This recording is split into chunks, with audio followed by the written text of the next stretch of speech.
হালাতে আল্লাহর পয়গম্বর বলেন, এই যে মুসাফির ক্লান্ত সফর অবস্থায় আসমানের দিকে হাত উঠে দোয়া করে, আল্লাহর পয়গম্বর বলছে দোয়া করতেছে মাশরাবুহু হারামুন, তার পানীয়টা হারাম টাকার, মাতআমুহু হারামুন, তার পেটের খাবারটা হারাম টাকার, মালবাসুহু হারামুন, তার পোশাকটা হারাম টাকার, হুদিয়া বিল হারাম, তার সবকিছু খাবার দাবার হারাম।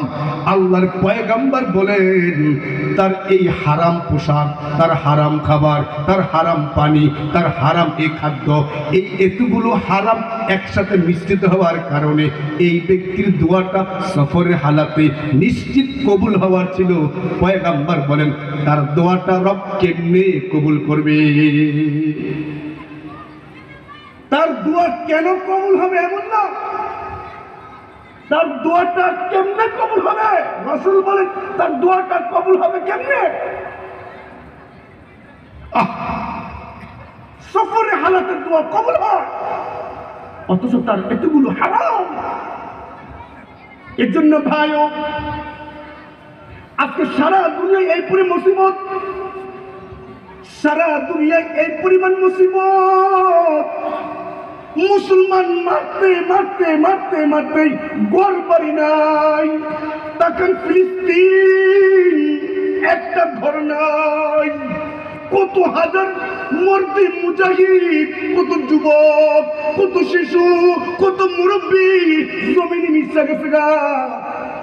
সারা দুনিয়া দোয়া হইতেছে, কথাও ঠিক লাগে, ঠিক দোয়া কেন আসমানে ওঠে না?